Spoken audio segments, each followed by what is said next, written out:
When something goes wrong, who do you blame?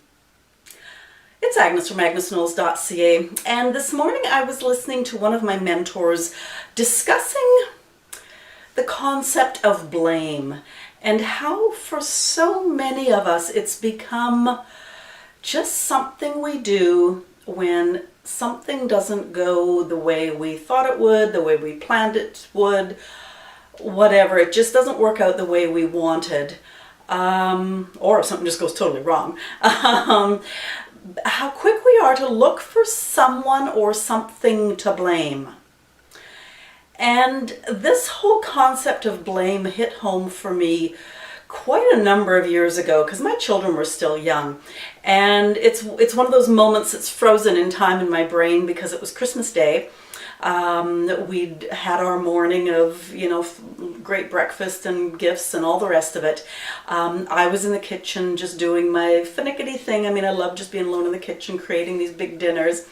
My children were down in the rec room just, looking at their new stuff and playing with it. And the house was silent. My mother was in the front room working on a new crossword puzzle book. Anyways, it was just one of those lovely, lovely sunny Christmas days. And out of the blue, something shifted in my antique china cabinet, and a few pieces of my mother's baby china went flying out onto the floor, popped the door right open, and needless to say, broke.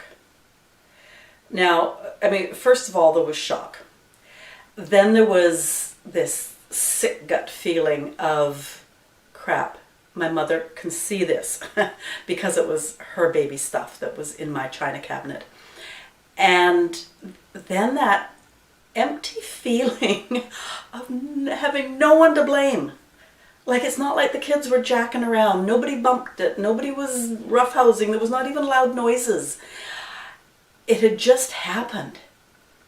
And it was the funniest feeling to realize that I had to pick up the pieces, deal with them, and keep on going with my day because there was absolutely nothing else that could be done. As I say, there was no one to blame. There was nothing to blame. It just happened. And ever since that moment, I've really worked hard at reassessing the concept of blame. So something goes wrong, sometimes you have to just sort of suck it up and say, that didn't work. Now, there's those other occasions where you don't blame what's out there. You really have to look at yourself. And building a business is like that, where so often things don't work out the way you'd planned or hoped, and it's merely because you don't have the skill, you didn't do it quite correctly, or it's just, a concept that you tried it and it didn't work.